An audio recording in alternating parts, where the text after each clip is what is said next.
Well, welcome back to my channel, everyone. I have my client Corey Welch here today, and the stuff he's done is gonna blow your mind. Corey, first start telling everybody where do you sell real estate? Sure, yeah. I sell real estate in Southeast Michigan and Northwest Ohio. So Perfect. I'm licensed in both states. I'm the associate broker of our Monroe County office in Michigan. Beautiful. Okay, amazing. Now, whether it's in volume or number of transactions, how many homes have you sold? Let's call it this year. We're in September, mid-September 2022.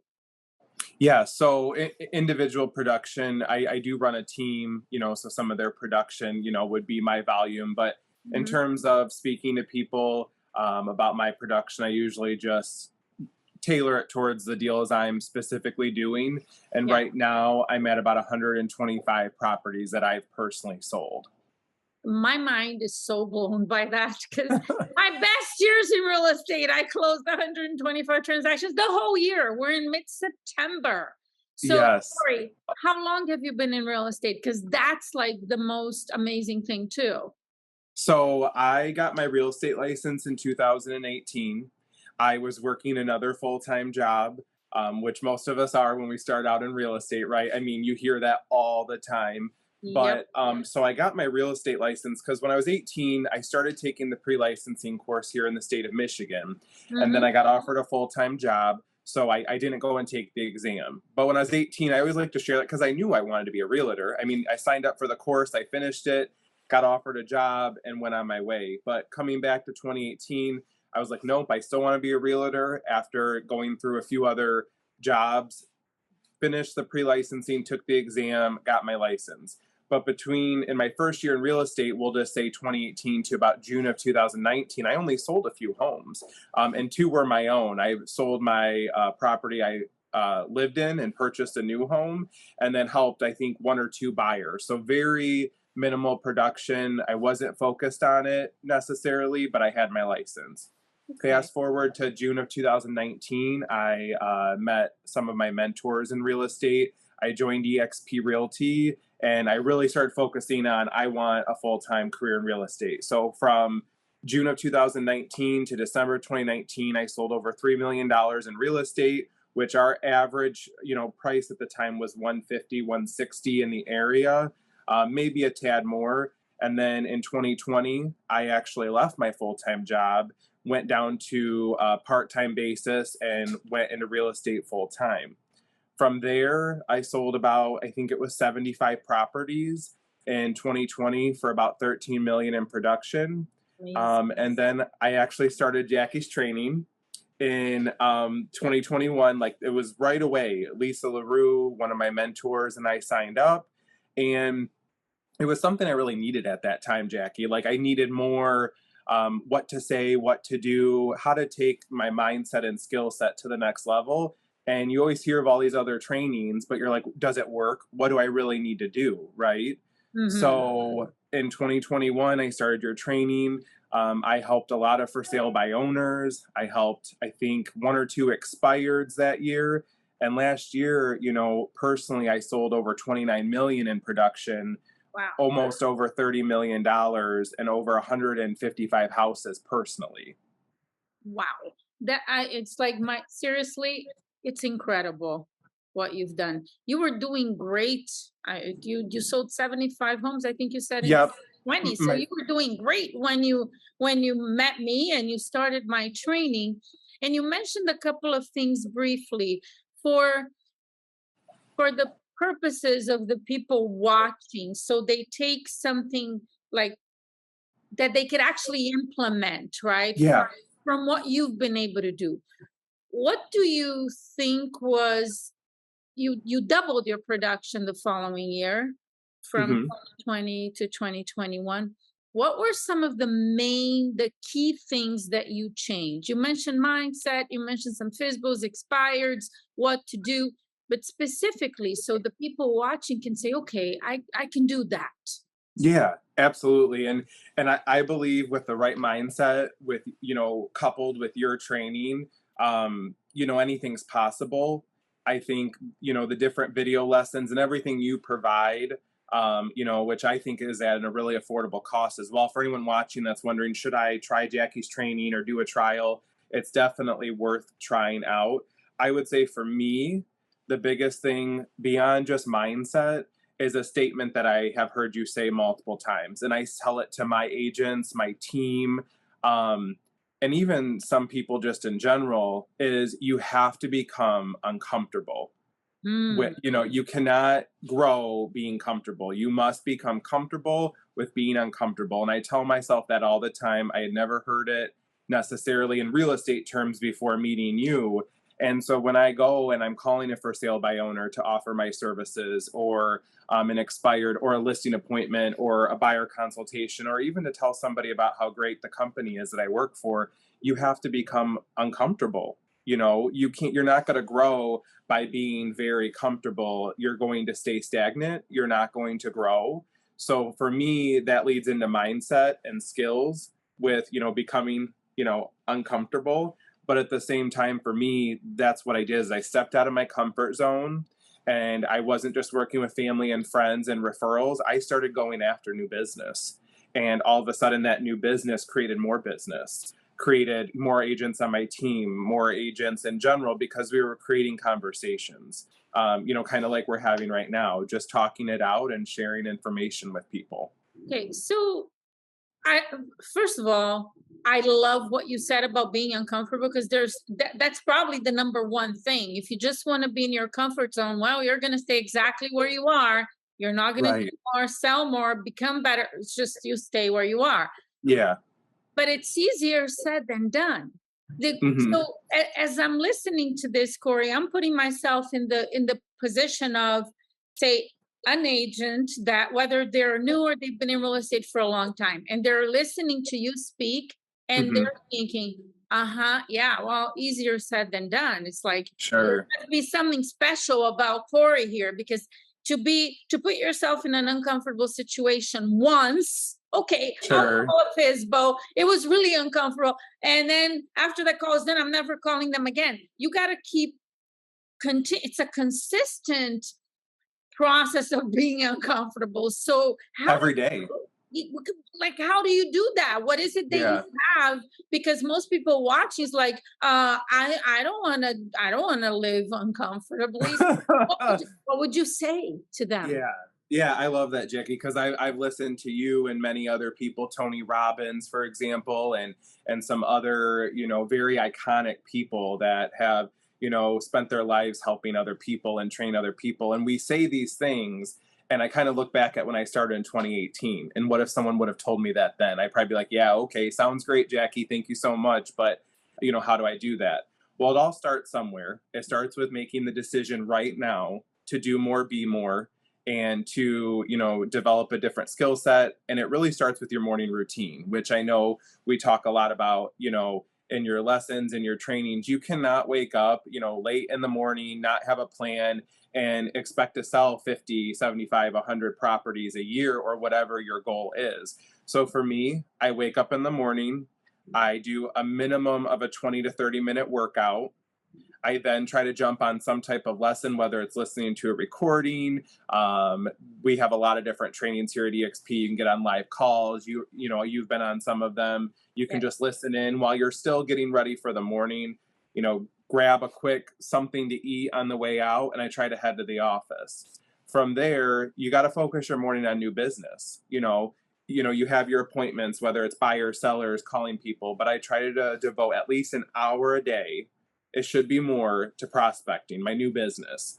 That Mhm. can be calling your sphere of influence, FISBOs, expireds, buyers that you worked with that maybe have equity that want to sell, whatever that looks like for you, but it's focused on new business, new appointments. So Mhm. then from there, I spend my afternoon mostly on appointments, closings, working with agents. I'm the associate broker here. I take a lot of calls and questions. And then during the day, I'm already starting my planning for the next day. So if I have a closing at 10 and that's when I'm prospecting, well, when am I prospecting? I might have to move it to 2. You still have to prospect. You can't just say, oh, I have a closing at 10, so I'm not going to do that the following day. So it's consistency, it's a morning routine, and it's really a full commitment to where you want to be. So if I have a goal of selling 20 homes this month and I'm only at 15, well, I better start prospecting or ramp it up, or I'm not going to meet my goal. And just because you don't meet your goal doesn't mean you get to lessen your goal. It means you have to do more. Exactly. You got to change where Yeah. you're going. I love that. Absolutely. Such common sense. Corey, you're clearly a very focused, motivated person. Okay. Sure. And when you and I spoke a couple of days ago, you were telling me about the way you grow up, and like Yeah. you weren't always like this. Yeah. No. Yeah. Yeah. So I always love sharing a little bit of my story. I come please, from, so I grew up in Ida, Michigan.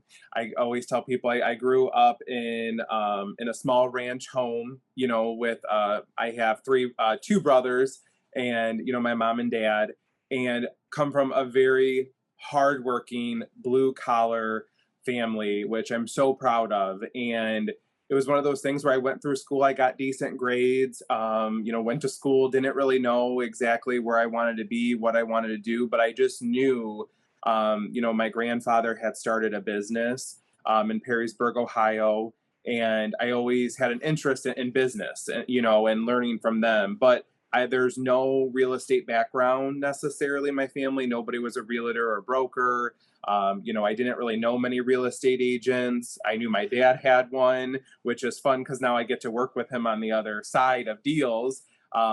But just come from a hardworking blue collar family, and for me, being able to see people working hard and take that and go from a nice childhood, but we didn't always have much, and I'm so appreciative of everything my family did to provide for us. But to be able, to have that childhood and to be able to, go from everything I've experienced and done to selling this much in real estate and what it's able to provide for me, what I'm able to give back to the community now, through donations and donation baskets and everything we're involved in, is just an amazing feeling. And I couldn't be just more proud of what I've made out of my real estate career so far. yeah. And I don't say that often. Usually I don't pat myself on the back, but talking to you Oh, and kind of talking it through, it does make me proud. And everyone else, that has had a successful career should be proud of themselves and say that, because that's part of the mindset. We tell ourselves we absolutely. can't say that. Absolutely. And it's so amazing. Like you said, give back to the community. You know how many people you inspire because they look at you and say, wow, look, he came from a humble family, blue claw, and Yes. look at you now. And Yeah. sometimes people ask me, they're like, oh, how'd you do that? Because I didn't have, the best childhood in different ways. And I'm like, I don't have anything you don't have.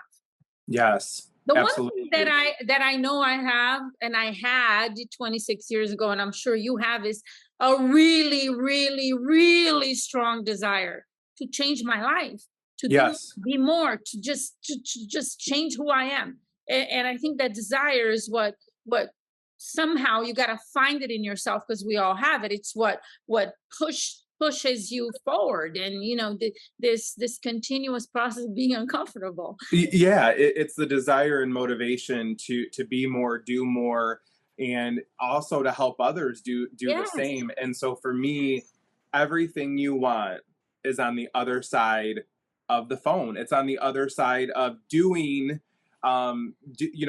doing something to, so you can have whatever you want in this life. It goes back to that mindset, but yeah, you have to take in, your quotes, massive action. I use a lot of your words in my trainings and coaching, exactly. but it's true. It's those things that when you say take massive action, you're not saying call one person. You're saying call 25 people. When you're saying Exactly. take massive action, you're not saying to send out 10 postcards. You're saying to send out 500. And that's the Absolutely. difference between action and massive action. That So you your training's been life changing for me. Corey, that's so amazing. And look, and what you're doing is just impacting so many people's lives positively. Just other real estate agents that are inspired by you, and all the sellers and buyers, all your clients. Um, so in line with what you just said, since you mentioned the name Tony Robbins and my name was on the same sentence, I'm thinking, how could that be? That's like the best of my life. Tony Robbins says it's not what you do once in a while that changes your destiny. It's what you do consistently. And it's the Right. massive action. It needs to be consistent too. It's not just once in a while. Corey, last question, because I'm thinking about it. I get this question all the time too. You look young. You don't have to tell me your age. You just look young. And you're doing such an incredible amount of business. You have a team. Do you ever get, or maybe 4 years ago when you started in real estate, people questioning your skills or your ability to sell their houses because you look young? Because I have Yeah. clients that are young and they say, well, I think a lot of it is mindset. It's in their head. Maybe nobody ever even asked them, but they think they're going to think they're too young and you don't know what you're doing. And Hmm. can you talk about that for a little bit? Yeah. Honestly, Jackie, it's my favorite question. And I get it a lot from not necessarily my clients, which is kind of part of the question. I've honestly, I've never, ever, at least said directly to me, like, hey, we have concerns about you selling our house or representing us because of your age. But a lot of coaches, a lot of people I've talked with, other agents have asked that question. So I'm 29 years old. I don't mind sharing. Yeah, you're um, young enough. You could share. yeah. No, I'm fine sharing. So I'm 29 years old. Right now and last year, I'm number one in sales in our association by a lot. And so if people ever have a concern about, my skill set or ability, I remind them, like right now, I've sold over, $25 million in Michigan alone personally in real estate plus my Ohio sales. I show that to them. And if they have any doubt, I go over my track record and tell them, there's no reason to be concerned, with that. But it's a great question because, not a lot of people might be 29 years old and selling that much real estate. But to me, it's more about the job you're doing for people. And I think my reviews and everything that I provide to my buyers, sellers, and my agents here in our office is, professionalism, honesty, and I like my clients to trust me. So I give them that same in return and just very transparent with everybody, even when you have to tell people things they don't want to hear. Yes. Oh my gosh, I love this so much. Okay, so now you have this amazing track record. I mean, you just share a track record and that's it. It's game over. What about when you were brand new? Let's say 3 years ago, because you said your first year you sold your house, bought your house, Right. a lot, right? But Mhm. did you ever have this limiting belief? And I know a lot of it is just a limiting belief in people's heads. You were young, you were 26 3 years ago. You didn't have the track record yet. Mhm. That do you think that made a difference for you at all? Yeah, I did have a limiting, but my beliefs and my real estate skill set were somewhat limited when I started. I had a marketing background. I have had, several, different, we'll say, positions, where I had a lot of, we'll say job duties, in running organizations, but it wasn't real estate. It was different. It Mm, came with a certain level of training. It came with a certain level of, I guess we could call it almost a handbook, right? There's no handbook to real estate. You get one, but a lot of the things you learn, it's on the job training. mhm, So yeah. I did have a little bit of a belief that my skill set was limited. But what I did is when I made the decision that this is what I wanted to do, I just took it deal by deal, client by client, attended trainings, listened to videos, learned as much as I could. And if I didn't know the answer, I would call my mentor and I would get it worked out. And then as I did more deals and as I seen how happy my clients were with the service you provided, it's really about communication in this job. Return people's text messages, return their calls, their emails, stay on top of things. And from there, your business will flourish because people want to be heard. They want to know you're working for them. And communication is definitely number one at the top of their desired list of abilities for us as real estate agents. If you ask people their number one complaint about a past realtor, is they listed my house and they didn't stay in touch. They took me on Yes. as a buyer and they didn't tell me anything about houses available. It's probably same thing for the brokerage. My broker doesn't, talk to me enough. I mean, it's communication. and we only have so much time in a day. So you need to be able to get into a block type schedule where you devote certain hours or days to just communicating. Yeah, amazing. I love everything you said. I wish we could talk for the next hour, but I know you have other things to do. You got to go help clients and you have. I thought we were just going to talk all day, Jackie. Oh my gosh, I would That's love that. This has been amazing, and I'm sure everybody watching would just be blown away. Corey, thank you so much. So I'm proud of you as well. Thank And, you. and I'm sure everybody watching what you do is also inspired by what you've done. And I know you're going to continue to just do more and more and become better and better, inspire more people. Thank you. Yeah, no, thanks for having me. Thanks for all your trainings as Appreciate well. it, I Corey. appreciate it. All right. I will see you soon. Take care. Okay. Thanks, Jackie. Have a good Bye day. bye. You Bye too. bye.